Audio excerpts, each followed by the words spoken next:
ሰላም ፍትዋትን ክብራንን አመል ዓለም ትርከቡ ናይ ቻናለይ ቤተሰብ በብዘለኹምዎ ሰላምኩም በዛሕ ተረፍ ይበለለይ ክብራት ኣሕዋቴ እንኳዕ ድማ ናብ ቻናለይ በሰላም መጻኹም ናይ ሎማዓንቲ ቪድዮ ዝኸውን ከዓኒ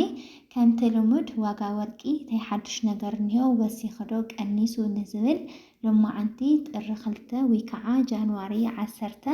ካብ 14 ካረንት ጀሚርና እስካብ 24 ካረንት ዘሎ ዋጋ ወርቂ ክንሪኤና እስካብ ቪድዮ ፍጻመ ንኽትከታተሉ በአኽብሮት ይዕድም። ንቻናለይ ሓደሽቲ ዝኾንኩም ሰብስክራይብ ነባራ ዝኾንኩም ከዓ ላይክ ሸር እናገበርኩም ንኸተበረታትዑኒ ብትሕትና ይላሆ። ላይክ ሸር ንትገብሩለይ ከዓኒ ካብ ልቢ እናመስገንኩየ ማለት እዩ። ክብራት ኣሕዋቴ እምበርክስ በመጀመሪያ እንሪኦ በዓል 14 ካረንት ይኸውን ሎማዓንቲ ዋላ ብዙሕ ይኹን ብዝተወሰነ መልክዑ ቅናሽ አርኢና እንሆ በዓል 14 ካረንት ናይ ውሽጢ ዓዲ ወርቂ ብናይ ኢትዮጵያ ብሔራዊ ባንኪ ዘብፅኦ ዋጋ ተመን ብ12,800 ናይ ሎማዓንቲ ዋጋ አውፅይዎሎ ማለት እዩ። እዚ ክብለኩም ከለኹ ናይታ ወርቂ ጥረ ገንዘብ ብቻ እዩ። ናይታ ወርቂ ጥረ ገንዘብ ታይ ማለት እዩ ንዝብል ንኣብነት ዝትሪወለኹም ናይ ሓበሻ ኣሰራርሓ ከምዚ ገይሮም ጌጣጌጥ ከየውፅኡ ናይታ ወርቂ ዋጋ ብቻ በር ናይ ገዛ ክራይ ናይ ደረሰይ ናይ ዝተፈላለዩ ዓይነት ዲዛይን ገይሮም ንኽሰርሑ ድማ እስካብ ልዕሊ 16,000 እዩ ዝመጽ ዋግኡ ማለት እዩ። ቀፂልና ንሪኦ በዓል 15 ካረንት ክኸውን በዓል 15 ካረንት ናይ ውሽጢ ዓዲ ወርቂ ብናይ ኢትዮጵያ ብሔራዊ ባንኪ ናይ ሓንቲ ግራም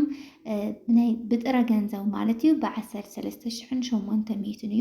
ክሽየጥ ውዒሉ ዘሎ። ዝተወሰነ ቅናሽ ኣብ ገሊኡ ናይ 100 ቅርሺ ገሊኡ ናይ 50 ቅርሺ ቅናሽ አርኢና እንሆ ማለት እዩ። ቀፂልና ንሪኦ በዓል 16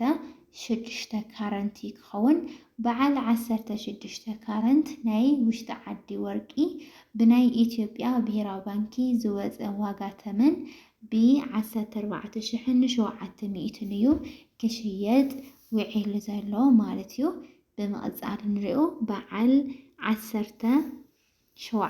ካረንት ክኸውን በዓል 17 ካረንት ናይ ውሽጢ ዓዲ ወርቂ ብናይ ኢትዮጵያ ብሔራዊ ባንኪ ዝወፀ ዋጋ ተመን ብ15,600 እዩ ክሽየጥ ውዒሉ ዘሎ። ሎማዓንቲ ናይ ዝተወሰነ ቅናሽ አርኢና እንሆ ኣብ ኩሉ ዓይነት ደረጃ ወርቂ ማለት እዩ። ቀፂልና ንሪኦ ከዓኒ በዓል 18 ካረንት ክኸውን በዓል 18 ካረንት ናይ ውሽጢ ዓዲ ወርቂ ብናይ ኢትዮጵያ ብሔራዊ ባንኪ ዝወፀ ዋጋ ተመን ብ16,500 እዩ ክሽየጥ ውዒሉ ዘሎ። እንግዲህ 18 ካረንት ያው መብዛሕትና እንገዝኦ ጽቡቕ ደረጃ ዝበሃል እዩ። ንኣብነት ካብ 100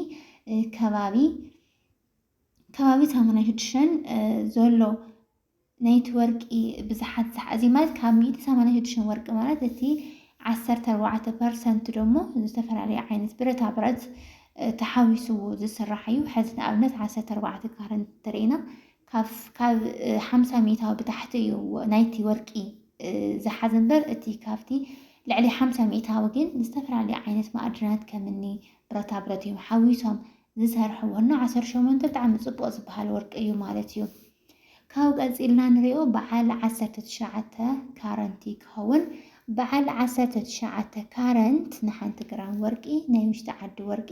ብናይ ኢትዮጵያ ብሔራዊ ባንኪ ዝወፀ ዋጋ ተመን ብ17,400 እዩ ክሽየጥ ውዒሉ ዘሎ። ዝተወሰነ ቅናሽ አርኢና እንሆ ግን ከምቲ ሓደ ግዜ ዶላር ዝቕንስ ዝውስኽ ብልክዕ እምበር ወርቂ ቀኒሱ ቀንስ ግን ከይመስለኩም ኣብዚኣ ከይትሽወዱ ማለት እዩ። ቀፂልና ንሪኦ በዓል 20 ካረንት ክኸውን በዓል 20 ካረንት ወርቂ ናይ ውሽጢ ዓዲ ወርቂ ማለት እዩ ብናይ ኢትዮጵያ ብሔራዊ ባንኪ ዘውፅኦ ዋጋ ተመን ብ18,400 እዩ። እዚ ማለት ኣብ ድንኳን እንድሕር ጌርኩም ሕዚ ብ18,400 ናብ ናይ ብሔራዊ ባንኪ እንድሕር ገዚእኹም ናብ ግሊ ሱቓት ተኸዲኹም እዚ ማለት ሓደ ዲዛይን ገይሮም ንኽሰርሕልኩም ሕዚ ዲዛይን ገይሮም ንኽሰርሕልኩም ልዕሊ 20,000 እዮም ዝብልኹም ማለት እዩ። ስለዚ እዚኣ ናይታ ወርቂ ጥረ ገንዘብ ብቻ እያ ማለት እዩ። ካብ ቀፂልና ንሪኦ በዓል 21 ካረንት ክኸውን 21 ካረንት እንግዲህ መብዛሕትና ንቀለበት ፕሮሚስ ክንኣስር ከለና ኢና ንጥቀሞ 21 ካረንት ማለት 80 ካብ 92% ንፁህ ወርቂ ብጣዕሚ ቆንጆ ወርቂ ማለት እዩ 8% ዝኣክል ዝተፈላለዩ ዓይነት ማዕድናት ሓዊሶም ይሰርሕዎ እሞ እቲ 92 ዝኣክል ግን ወርቂ እዩ ዝበዝሕ ማለት ኢና መብዛሕትኡ ሰብ ድማ ንኣንገት ሃብል ወይ ከዓ ንፕሮሚስ ቀለበት እዮም ዝጥቀምሉ ናይዚ ዋጋ ብናይ ኢትዮጵያ ብሄራዊ ባንኪ ዝወፀ ዋጋ ተመን ብ19,300 እዮም ኣውፂኦምዎ ዘለዉ ናይ ሎማዓንቲ ዕዳጋ እንግዲህ ናይ ፅባሕ ደሞ ሸርፍቶት ባዕልከ ክትውስኽ እያ ማለት እዩ ከምቲ ዶላር ሓደ ግዜ ይውስኽ እንስ ዘሎ እዚ እውን ብኡ ልክዕ እዩ ማለት እዩ ቀፂልና ንሪኦ በዓል 22 ካረንት ክኸውን 22 ካረንት ብናይ ኢትዮጵያ ብሄራዊ ባንኪ ዝወፀ ዋጋ ተመን ናይ ውሽጢ ዓዲ ወርቂ ማለት እዩ ብ26,200 እዩ እንግዲህ 22 ካረንት ዳርጋ 86-87 ንፁህ ወርቂ ኮይኑ እዚ ሕዚ ያው ንኣብነት ሓደ ሃፍታማት ሰባት ብጣዕሚ ትርፊ ገንዘብ ዘለዎም ገንዘቦም ኣብ ወርቂ የፅንሕዎሞ ወርቂ ከዓኒ ሓደ ብትሸርፍ ተወሳኺ ስለ ዝኸይድ እንግዲህ ያው 22 ካረንት ማ ብጣዕሚ ንፁህ ወርቂ ስለ ዝኾነ ክሲሩ ስለ ዘይኸስር እዮም መብዛሕትኦም ሃፍታማት ተሪኢኹም ኣብ ወርቂ ገዚኦም ገንዘቦም ዝቕምጡ ስለዚ ንመመላኻኽዒ ወይ ከዓ መብዛሕትኡ ሰብ ኣይሰርሖን ምንም ነገር ኣይሰርሖ እዚ ንሃፍቲ መእከቢ ናብ ወርቂ ቀይሮም ፀንሕዎሞ ፀኒሖም ከዓኒ ክሸጥዎ ከሎ ዕፅፊ ስለ ዝረኽብሉ ገንዘብ መትሐዚ ሃፍቲ መትሐዚ ዘይኮይኑ መብዛሕትኡ ሰብ ካብ 21 ካረንት ብታሕቲ ዘሎ እዩ ንዝተፈላለዩ ዓይነት ጌጣጌጥ ንመልክዕ ዘስርሕ ማለት እዩ ካብ 23 ካረንት ክንርኢ ከለና 23 ካረንት ናይ ውሽጢ ዓዲ ወርቂ ንሓንቲ ግራም ብናይ ኢትዮጵያ ብሄራዊ ባንኪ ዋጋ ማለት እዩ ብ21,200 እዩ ክሽየጥ ውዒሉ ዘሎ 24 ካረንት ክንርኢ ከለና 99.9 ናይ መጨረሻ ንፅህቲ ወርቂ ማለት እያ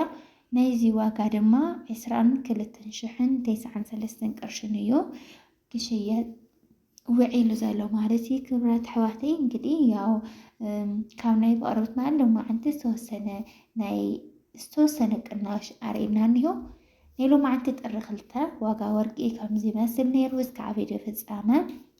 ንዝተኸታተልኩምኒ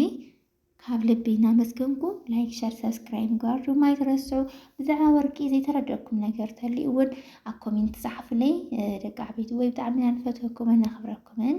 ሰሰናዮ ባይ ባይ